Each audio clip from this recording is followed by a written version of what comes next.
Balik lagi di Tanya Bintang Tamu.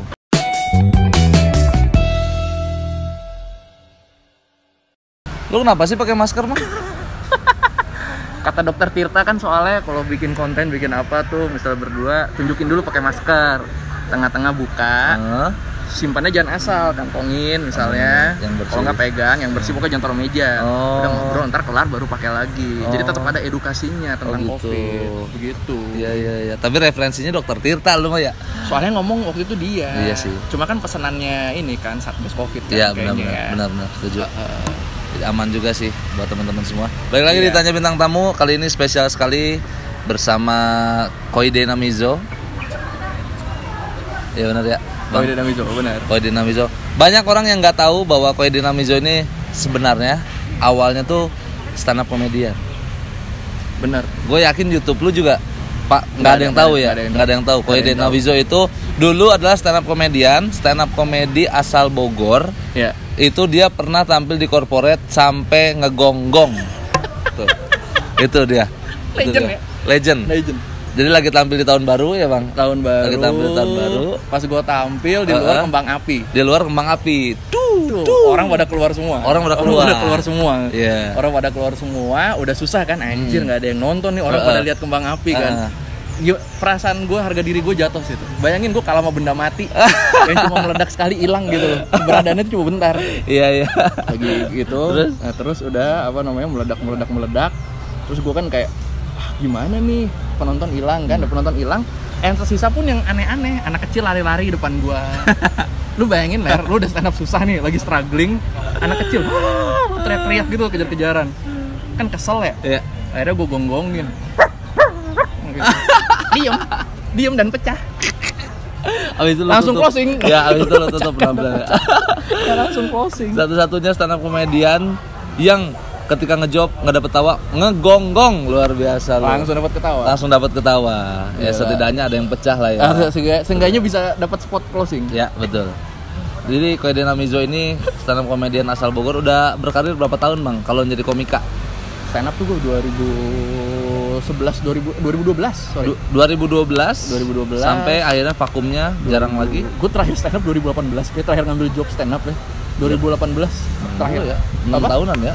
6 tahun terakhir ngambil job. Abis itu kalau ada yang nawarin stand up gue udah gak mau. Abis itu kalau ada yang nawarin stand up gue gak mau. Kenapa alasannya? Kayak udah habis materi gue kan, jadi bikin baru apa? Tidak ada ini ya Ler, sudah tidak ada passionnya gitu Ler. Dan entah kenapa yang menghilangkan passion gue malah LKS. Oh iya benar, Liga Komunitas Stand Up waktu itu ada di Kompas TV. Jadi apa, kompetisi liga tapi antar komunitas. Benar. Waktu itu Koide bersama Fajar Nugra, Bakriadi sama Fajar Warmit. Iya. Iya kan? Fajar Warmit. Gitu. Jadi itu yang bikin lu anjing kayaknya udah bukan jalan. Orang kan abis kompetisi semangat. Ya? Gue abis kompetisi malah males. Itu triggernya. Itu trigger kemalasan gue mau stand up. Enggak sih, komen Panji di penampilan terakhir gue. Karena Panji nyuruh gini, coba abis dari sini lu tonton penampilan lu, lu apa, terus lu tanya ke diri lu tuh pengen jadi stand up comedian apa enggak? Kata gue, coba gue bener, gue lihat penampilan gue di Kompas. Dan emang gini Ler, anak-anak lain tuh begini, gue tuh gini Ler. Pertama oke banget gue inget banget pertama gue di komen opener paling solid sama Panji. Opener paling solid. Sepanjang dari semua peserta, dari semua yang minggu-minggu sebelumnya, gue opener paling solid. Oh ini kan paling solid di sini kan. Babak terakhir paling sulit gue. Oh ini di U ya.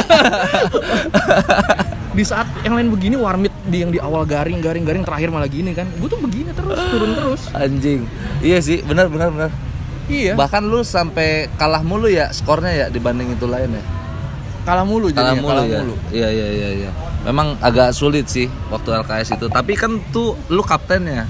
Iya, tanggung jawabnya lebih gede. Dan menurut gua waktu LKS ya gua ngelawan orang-orang yang paling jago dari situ, dari komunitas lawan. Betul, gua ya. Betul. Medan waktu itu kan lagi Rido Brado, Cacing, Indra Jegel. Aku lawan Rido Brado.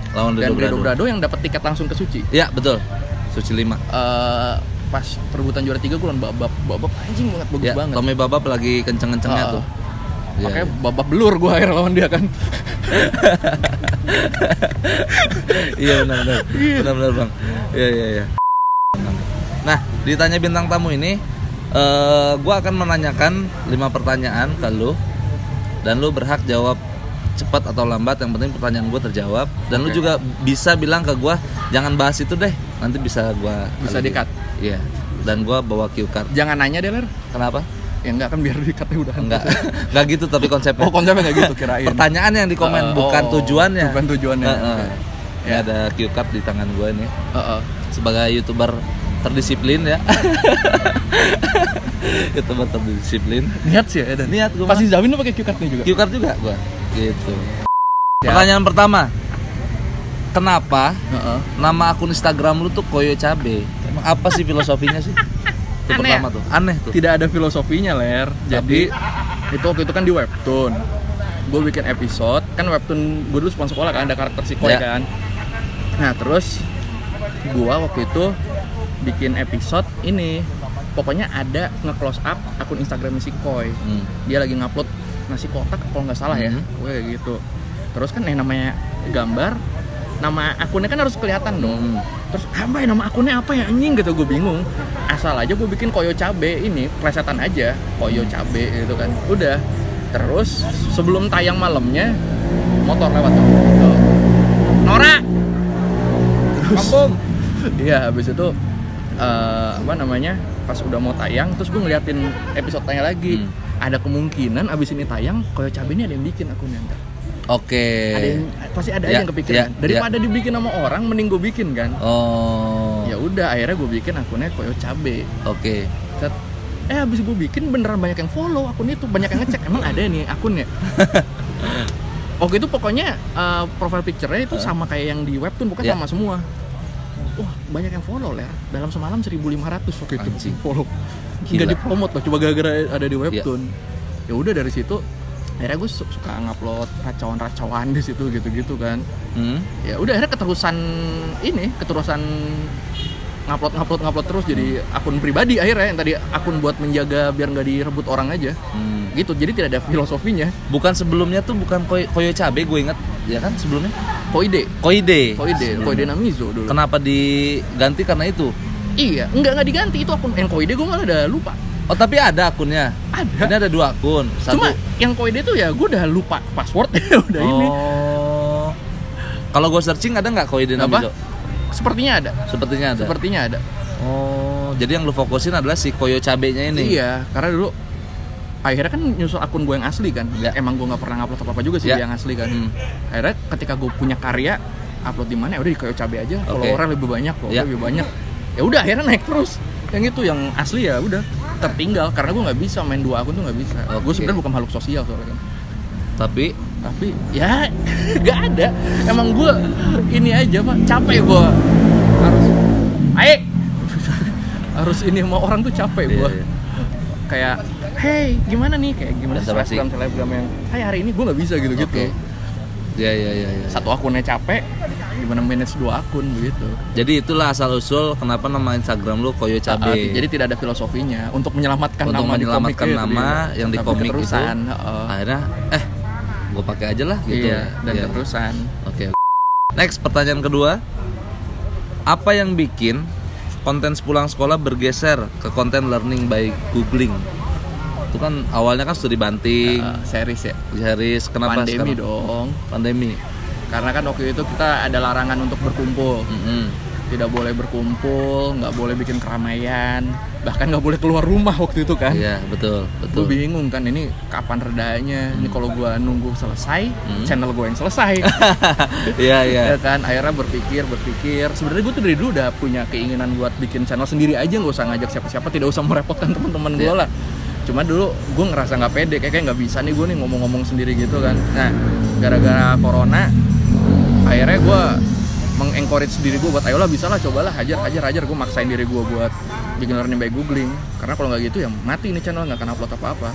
Dan setelah gue upload yang pertama, dikit dibanding studi banting, dikit banget deh. Berapa video ya, di belasan lah pokoknya. Ya kalau nggak salah, gue lihat video pertama learning by googling itu masalah ngantuk. Benar gak? Itu masih Iya, tidak tidur 3 hari kan. Itu masih rada oke sih, mungkin karena orang penasaran ini apa ya. Yang di kedua tuh dikit banget lah. Ya. Yang nguap kok nggak salah. Ya, yang nguap. Itu dikit banget yang lihat. Jadi learning by googling adalah salah satu bentuk adaptasi lu terhadap COVID ini, pandemi ini. Daripada tidak bikin ngapa-ngapain, apa-apa, karena gue nggak bisa ngumpul-ngumpul, nggak bisa bikin, kan waktu dibanting kan minimal harus ada 5 orang lah kira-kira. Karena harus ada yang jadi ini harus ada yang ngambil gambarnya 2 orang kan. Betul. Belum pas syuting juga banyak yang nonton ya kan. Iya, anak-anak situ bisa naik sepeda. Iya. Terus ini apa namanya berhenti nanya apaan YouTube namanya apa, terus mereka ke warnet dicek terus balik lagi ada anjir untuk ke warnet. Anjing ada ya bocah kecil kayak gitu ya, bocah kayak gitu. Oh gitu. Nah tapi lu kepikiran nggak, maksud dari tadi tuh gue perhatiin motornya dia aja ya? Dia juga ngapain coba Etera Dani Beler. Si anjing lagi syuting sini nih. Ganggunya pas lagi syuting ya bisaan ya. Dari tadi nggak ada loh kita ngobrol. Nggak ada. Terus tapi lu kepikiran nggak si learning by googling ini adalah akan dijadikan konten yang paling pamungkas di sepulang sekolah? Kepikiran enggak ler. Berarti ketika tidak banyak yang nonton pun gue mau mewajarkan itu, karena gue langsung oh ya iya berarti gue kalau ngomong sendiri tidak menarik nih, atau mungkin penjelasan gue nggak jelas, jadi nggak ini, gue mewajarkan itu. Ya udahlah, yang penting selamatin dulu aja lah, inilah kita upload terus aja bodoh. Kalau mau yang kalau nggak ditonton yang nggak jadi masalah buat gue, kalau ada yang nonton ya makasih, gue gitu aja. Makanya ketika seperti situasi seperti sekarang gue juga kaget sih sebenarnya. Berarti ada kemungkinan lagi kalau misalkan pandemi udah usai, lu akan berhenti di learning by googling, lanjut ke studi banding. Ada kemungkinan tuh? Nggak mau. Kenapa? Capek bikin studi banding. Ya kan berarti bener dong pertanyaan gue, bisa jadi pamungkas kan, konten pamungkas. Oh, kayak gue sangka kepikiran ketika bikin bakal jadi enggak. Maksudnya sekarang nih kepikiran gitu. Iya. Gue pun kalau ditanya bikin studi banding nggak, bikin studi banding lagi kan nanti, kayaknya enggak deh, kecuali ada yang bayar. Kecuali kalau ada kayak kemarin PBB gitu, kita minta studi banding baru gue bikinin. Tapi kalau yang cuma-cuma mah ya udah gue bikin learning by googling terus aja. Bisa jadi konten pamungkas kan maksudnya. Iya. Apalagi setelah lu upload konsisten, udah nemu formulanya. Iya. Perubahan traffic juga terjadi. Perubahan engagement juga terjadi. Perubahan destinasi liburan terjadi. Dari studi banding lu kemana liburan? Gak ada lah, studi banting mana hidup. Itu learning by googling. Pengen berjemur di Bahama gue. Bahama tuh daerah mana sih bang? Thailand ya? Enggak. Bahama tuh Amerika. Apa ya? Amerika, coba kita cari ya. Gue cuma tahu itu tempat berjemur aja. Bahama, aneh juga namanya, baru dengar gue. Pantai-pantai Bahama sering disebut soalnya.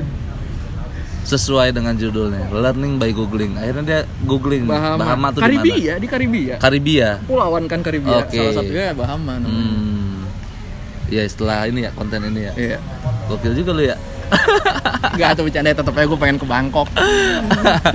Mau ke Thailand ya. Tetep ke Thailand gue. Okay. Mudik rutin mah harus. Ya. Jadi kalau mengacu ke pertanyaan gue tadi, apa sih pertanyaan kedua? Apa yang bikin konten sepulang sekolah bergeser ke konten learning by googling? Karena pandemi, udah itu.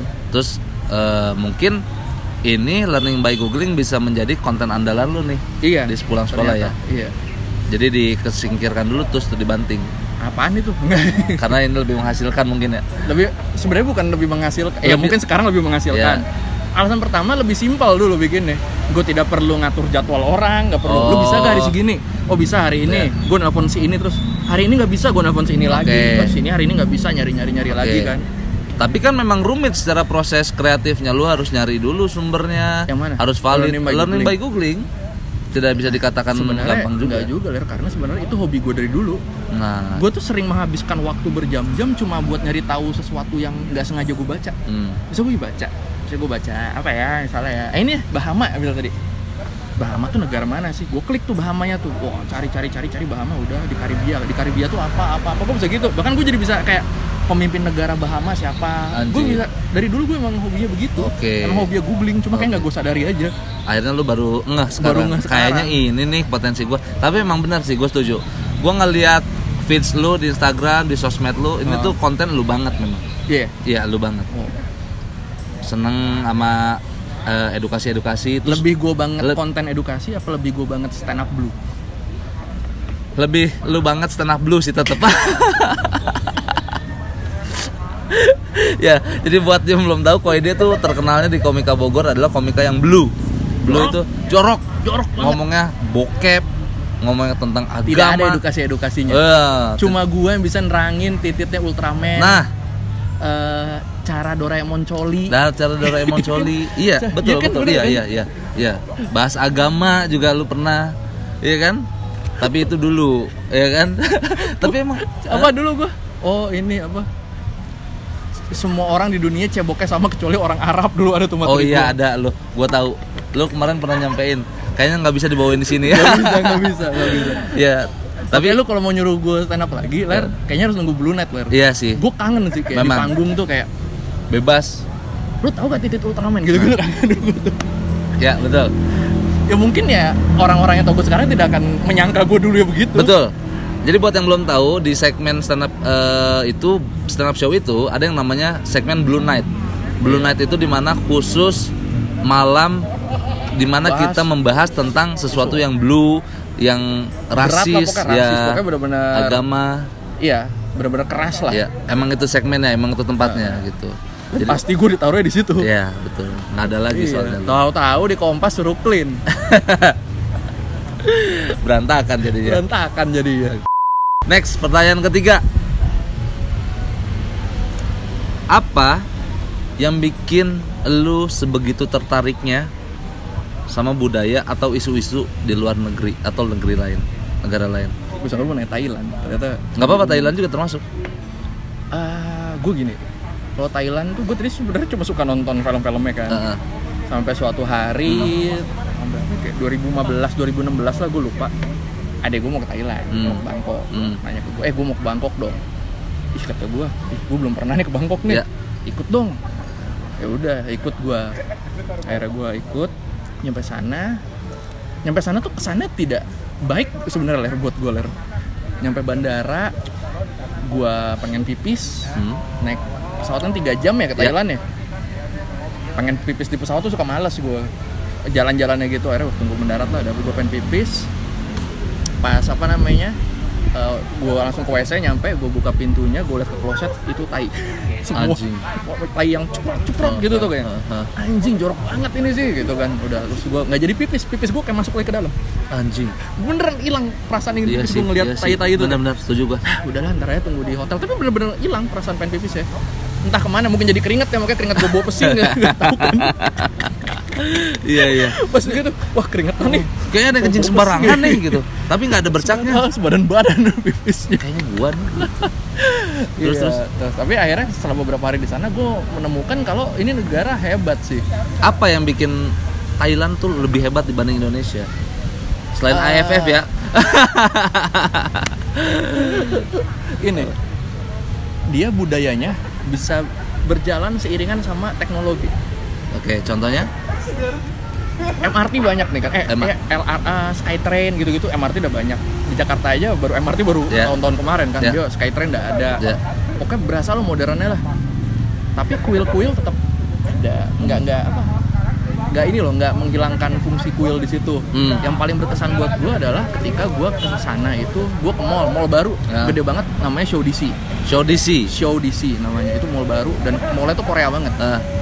Ketika gue jalan ke sana itu motong jalan lewat kampung biksu yang botak-botak tuh. Iya, pokoknya isinya biksu-biksu semua, kuil-kuil gitu, banyak patung-patung Buddha. Gue motong lewat situ, ternyata ini mall sebelahan sama kampung biksu. Dan di depan mall ini ada lapangan gede banget, Ler. Segede-gede gor, pokoknya lapangan doang, itu buat acara. Dan waktu itu lagi ada acara dugem yang gede banget. Karena lagi songkran, lagi festival di situ. Acara dugemnya gede banget. Kayak apa? DWP. Terus orang-orang di kampung biksu ini tidak ada yang kayak ormas. Ini tempat religi. Jangan bikin. Padahal sebelahan nih, kayak ini kampung biksunya, ini tempatnya di sini. Tempat hiburan malam ya. Terus udah kan, udah begitu kalau udah apa ya, duniawi banget kan. Bener. Terus gue nongkrong di depan acara itu, di tangga ya, gue duduk aja gitu di tangga. Nah, ini acara dugem, di depannya sini nih ada bukan patung sih, kayak rumah-rumah apa sih namanya, gue lupa. Kayak rumah ibadah yang pajangan doang tuh gue. Let's say patung Buddha kecil ditaruh di pinggir jalan. yang dugem, orang-orang Thailand yang dugem nih udah yang ada pakai bikini doang, atau BH gitu doang, kayak segala macem. Oh, ketawa-tawa, tapi tiap lewat patung itu tuh mereka hormat dulu patungnya, terus baru lanjut jalan. Gila gitu, Gila. Maksud gue kan kuat banget mereka ininya kan, kulturnya kan. Iya. Lu mau duniawi juga ngelihat sesuatu yang harus lu sembah, ya lu hormat dulu walaupun sesaat. Iya. Iya kan? Iya, benar. Gue di situ, wah hebat gini, gila. Segitu patung Buddha kecil loh. Anjing. Teman-teman gue yang di sana misalnya kita lagi jalan, di sini ada kuil, kita jalan di sini, mereka hormat dulu ke kuil, baru jalan lagi. Walaupun ibaratnya ya kita mau berbuat maksiat gitu. Iya. Tapi tetap hormat. Tetap hormat. Apa konsekuensi kita tidak hormat? Gue nggak tahu, kan gue bukan orang Buddha juga ya. Cuma gue ngeliatnya sih, kayak ini sih, gue kayak Jepang tapi versi downgrade Thailand tuh. Teknologi maju, ada tetap dijaga, tapi itu bisa berkesinambungan. Kan Jepang juga gitu, cuma Jepang udah maju banget kan. Di Thailand versi downgrade ya. Gue pertama takjub di situ. Ya udah dari situ gue mempelajari terus kebudayaan-kebudayaannya. Udah ditambah jadi kayak mudik kan, gue tiap tahun ke Bangkok, makin kenal gue mainnya. Ya udah sampai akhirnya gue sekarang ngerti politiknya. Ya, betul. Itu aneh banget, gue ngerti politik Thailand tapi gue nggak ngerti politik Indonesia. Nah itu banyak juga yang nanya kayak gitu tuh. Kenapa lu lebih sering ngangkat isu Thailand dibanding negara lu sendiri? Karena gue nggak ngerti apa-apa tentang Indonesia. Atau mungkin lu tidak tertarik kali ya? Karena tidak tertarik, makanya nggak ngerti apa-apa. Gue dari kecil tuh emang kayak gue selalu suka sesuatu dari luar negeri, tapi di dalam negeri tuh gue nggak suka. Dari kecil emang gue udah gitu. Jadi kan daripada gue maksain ngangkat jadi konten sesuatu yang sebenarnya gue nggak tertarik kan? Ya betul. Menurut gue itu bukan cara yang tepat buat berkarya sih. Betul. Kayak jadi fake aja akhirnya kan, ya mending nggak usah.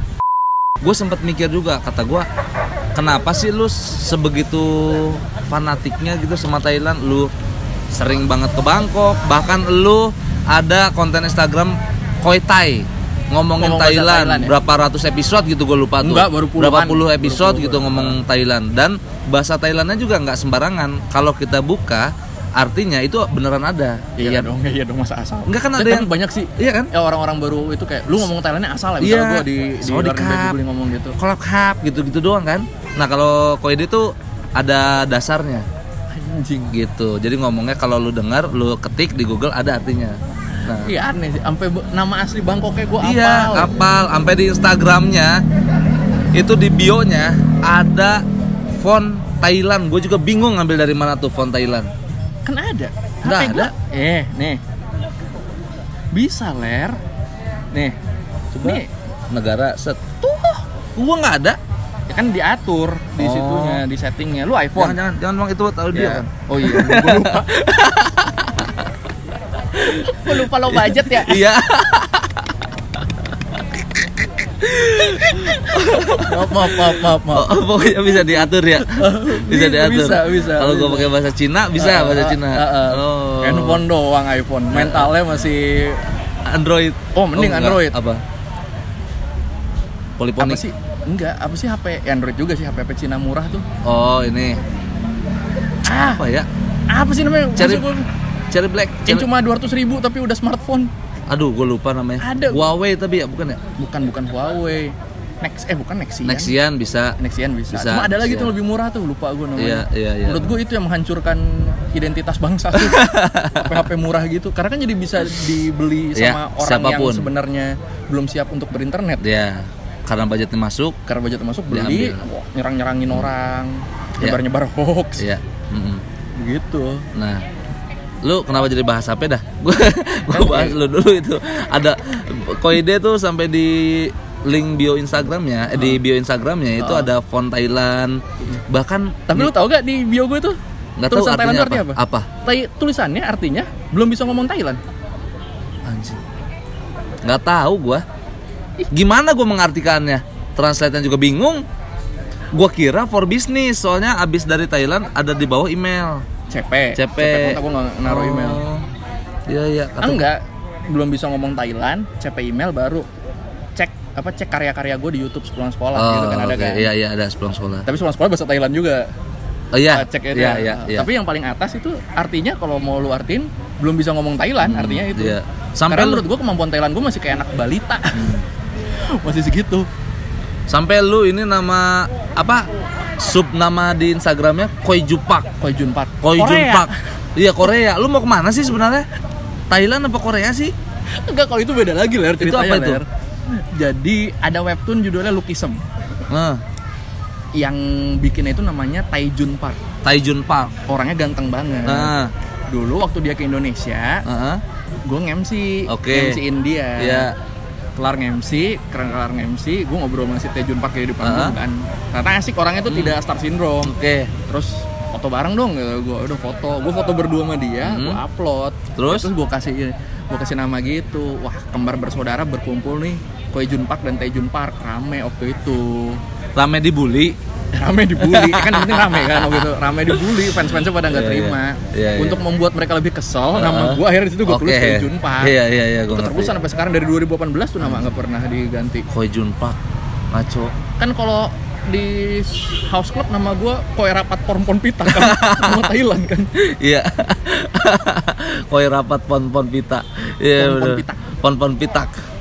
Bahkan ya, gue sempet mikir nih di foto profil Instagram lu, itu kan lu foto gini, terus berponi sama pakai anting. Iya, kata gue nih orang mau kayak Thailand bukan sih? Kayak bencong Thailand gitu bang, iya kan ya? Kan ada gitu kan? Iya kan? Saking ediknya sama Thailand. Soalnya gue taunya di Thailand itu ada berapa jenis kelamin gitu ya? Bukan jenis kelamin, gender. Gender. Lu sama aja lu kayak netizen lu. Salah ya gua? Gak bisa bedain gender sama jenis kelamin. Gender tuh apa? Jenis kelamin dulu. Jenis kelamin tuh apa?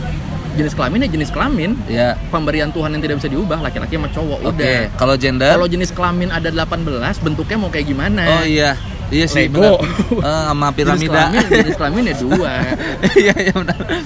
Tapi terus ada nebang, ada kelamin ganda kan masuknya kelainan itu kan. Makanya pada dioperasi kan, tidak ada yang kelamin ganda terus.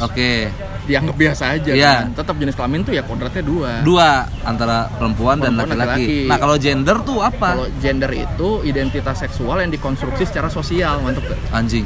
Mantep. Jadi kayak misalnya ya itu pengaruh lingkungan, pengaruh ini, akhirnya dia jadi gendernya seperti ini gitu. Kebanyakan ini identitas seksual dan ekspresi seksual biasa. Oh, ini ya kalau misalnya itu nanti ngaruhnya ke cara lu berpakaian, cara lu ngomong. Misalkan mungkin ada orang yang wah, gue banci banget nih orangnya. Udah mulai tuh dia identitas seksualnya dia nganggap diri dia banci, udah oke, gue yakin. Nah, habis itu ekspresi seksualnya ya nunjukin identitas seksual dia berdandan seperti cewek gitu-gitu. Oh, gitu. Oh, jadi kalau misalkan gue cerna tuh gini ya, di Thailand itu ada 2 jenis kelamin, laki-laki dan perempuan. Gendernya mah musik ya. Goblok. Gendernya banyak. Jadi ada yang cewek suka sama cewek, cewek suka sama cowok. Lesbian aja ada 3 kan. Ada cewek yang suka sama cewek. Nanti cewek suka cewek dibagi lagi. Cewek yang suka sama cewek yang berdandan seperti cewek. Cewek yang suka sama cewek yang berdandan seperti cowok. Tomboy. Cewek yang suka sama cewek yang berdandan seperti cewek tapi kelakuannya kayak cowok. Kelakuannya kayak cewek gitu-gitu pokoknya. Anjing. Sebenarnya 18 ini kata gue ini kalau dibagi-bagi cuma sekian. Iya. Sebenarnya kalau diulik dari situ bisa ratusan bang. Cewek suka sama cewek tapi zodiaknya Virgo, bisa aja. Miskomnya ini kan gue kalau lihat di artikel-artikel tuh udah mah dibilangnya jenis kelamin terus diakuin pemerintah. Itu enggak, padahal enggak sama sekali. Ada akun dulu namanya apa ya? Wow fakta gitu-gitu dah. Tapi yang dikasih hoax. Anjing. Ya gitu, apa namanya? Pokoknya bukan wow fakta sih, ini fakta, gue lupa deh. Pokoknya ada faktanya ya, akunnya fakta. Tapi itu di Thailand ada 18 jenis kelamin, diakun pemerintah. Anjing salah semua info ya kata gue. Katanya fakta, tapi salah. Aneh. Tapi pas gue DM dihapus sih dia. Thank you ya udah ngingetin dia gitu. Berarti saking lu tahu banyak tentang Thailand, akhirnya lu mencoba konfirmasi, kayaknya salah nih gitu. Iya kan. Nanti beredar di orang juga kan, buat dia jadi dosa juga menyebar menyebar kabar yang tidak benar, menyebar fitnah kan. Iya betul. Ya. Jadi kalau misalkan ditanya kenapa sih lu sebegitu tertariknya sama Thailand dibanding negara lu sendiri? Karena yang lu bilang tadi, gue dapat pengalaman di Thailand tuh yang nggak bisa gue dapetin di sini ya. Mungkin kalau gue lahir di Thailand terus gue ke Indonesia, mungkin aja gue tertarik sama Indonesia ya, karena pengalaman baru yang kerasa kan. Betul. Iya. Bisa aja. Sip. Next, pertanyaan keempat untuk Koide. Kalau ada TV Mau beli channel sepulang sekolah 1M, dilepas apa enggak? 1M. Dilepas bener-bener gue udah nggak terlibat lagi di sana lah. Diambil, diakuisisi, lu nggak boleh lagi ngupload di channel ini punya gua upload semuanya dan lu harus bikin channel baru. Tapi lu dikasih duit 1M. Gue terima. Anjing. Kenapa? Kan tinggal bikin channel baru. Tapi kan lu sudah loyal, sudah berdedikasi terhadap channel YouTube sepulang kan sekolah. Kan yang dibeli channel ya, bukan akun IG. Gue bisa ngasih tahu ke follower gue kalau gue punya channel baru. Iya, gue ngerti. Tapi kan isi-isi konten di dalam sepulang sekolah yang sudah lu habiskan energi, waktu, tenaga. Menurut gue 1M sebanding sih. Karena 1M itu bisa gue masukin reksadana, per tahun gue bisa dapat 68 juta kira-kira. Iya, gak rugi kan? Gak rugi sih. Setahun 68 juta. Betul. Hidup loh. Hidup tanpa memang. mengurangi jumlah tabungan lo yang 1M. Betul. Tapi maksud gua, lu kan harusnya mempertahankan idealisme lu nih. Lu kan menjadikan channel YouTube lu sebagai ini framing gua banget nih. Masa dibeli mau gitu? Ya nggak apa-apa, dia cuma beli. Menurut gua channel itu yang bikin dia gede bukan jumlah view-nya, tapi siapa orang di baliknya. Contohnya Reza Arab. Setelah dikasih ke rumah Anyo, ya. Akhirnya upload apapun turun kan? Turun. Ya kan? Begitu bikin channel baru, yang itu tetap naik. Iya, menurut gue ya itu. Jadi misalnya lu di sekolah dibeli, terus gue nggak boleh ada di sana, nggak boleh apa, supaya pengisinya beda, ya udah, nggak apa-apa, gue jual aja. Kan gue bisa bikin channel baru, pasti tetap ada orang-orang yang mencari gue menyampaikan informasi. Iya. Terus gue dapat 1M. Betul. Balik lagi 1M-nya gue masukin reksadana. Betul. Tapi kan banyak orang yang terlibat di antara banyak konten sepulang sekolah. Ya bisa gue bagi-bagi, misalnya yang masih bertahan di sana, Pam, Alis. Iya. Nih dibeli segini nih, ayo kita lihat kontribusinya berapa, kita bagi persenannya, mereka kasih. Iya. Ya udah, kelar. Terus gue mau bikin channel baru, kalian masih mau ikut apa enggak? Udah, bikin channel baru. Se-drop out sekolah berarti kan.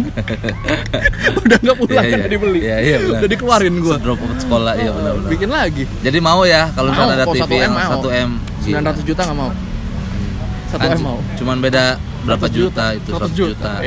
Jauh loh. Mau berarti ya? Mau. Tinggal bikin channel baru. Gokil juga loh. Next, pertanyaan kelima sekaligus terakhir. Selama lu upload konten tentang isu-isu negara lain termasuk Thailand, komentar terparah apa yang pernah lu dapat dari netizen?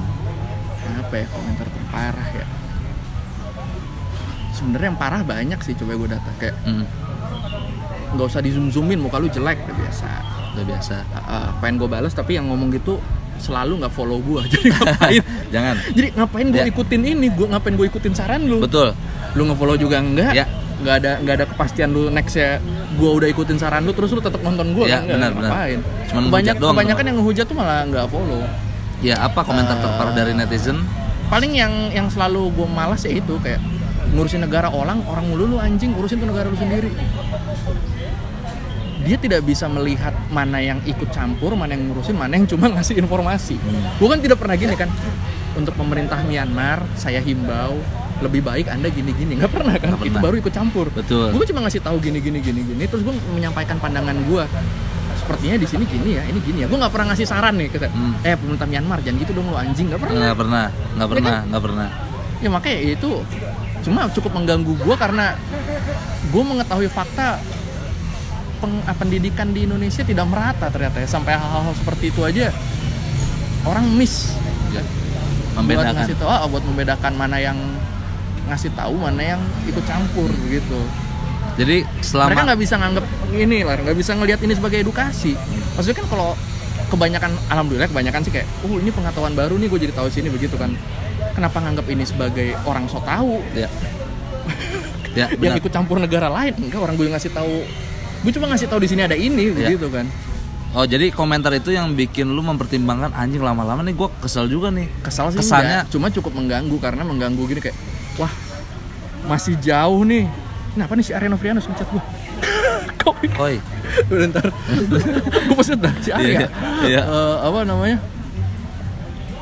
Itu mengganggu gue karena wah kita masih jauh nih sampai jadi bangsa yang maju. Itu yang mengganggu gue sih. Gue sih bodo amat ke guanya. Tidak ngaruh ke gue pribadi sih. Karena gue dari kecil sudah biasa dikata-katain, dari di komunitas sudah biasa dijudge, betul. Udah dibilang tidak akan sukses segala macam, gue udah biasa. Jadi ya udah. Cuma gitu, gue lebih kayak wah susah nih masa depannya nih kalau kayak gini nih. Indonesia masih butuh 5 generasi lagi kayaknya buat menjadi mungkin selevel Singapura orang-orangnya gitu. Itu baru selevel Singapura, belum Jepang ya? Belum Jepang. Jadi komentar itu yang paling bikin lu terganggu. Tapi ada nggak komentar-komentar yang menyakiti hati pribadi ya, yang menyakiti? Lu kan kontennya waktu itu bahas Rohingya, bahas tentang isu-isu pembunuhan di negara lain. Ada sih ler ya. Kali karena gue orang, lu kan tahu gue dari dulu orangnya kalau dia apa-apain ketawa-tawa aja kan. Iya sih. Iya kan? Iya sih. Ketawa-tawa aja gitu. Kalau udah malas biasa gue diem malah kan. Cuma tidak pernah sampai gue bikin, ih anjing lu nggak pernah gue, nggak pernah gue tidak pernah bikin ini jadi personal kalau komen orang gitu. Jadi kayak lu jelek. Paling kalau gue iseng ya gue kerjain, gue balas. Kayak waktu itu ada yang gini. Gue kan kalau ngomong harus gerak ler. Ya. Karena kata Mizoy pernah menganalisa itu namanya, gue lupa namanya apa. Jadi gue tuh otak gue bisa jalan ketika badan gue gerak. Oke. Jadi kalau misalnya gue suka diginiin nih, gerak-gerak mulu lu, capek gue nonton lu. Diem gitu liat ke kamera suruh gini. Gue nggak bisa tuh, malah nggak bisa ngomong gue ntar kayak, duh apalagi ya, gue masih gitu kan. Nah, banyak yang gini, capek gue nonton lu gerak-gerak mulu, suruh gitu apa. Pernah ada yang gini nih, capek gue nonton lu gerak-gerak mulu, risih gue liatnya gitu kan. Gue balas, gue lebih risih ngeliat lu komen doang tapi nggak follow. Kan gue kan ngejok ya, maksudnya ngebalikin kata-kata dia doang kan. Terus? Wah ngegas orangnya, kayak gue tuh cuma ini ya, kalau lu nggak mau ngikutin lu pokoknya gitu kan. Kenapa jadi panjang, orang gue cuma ngebalikin kata-kata lu gitu.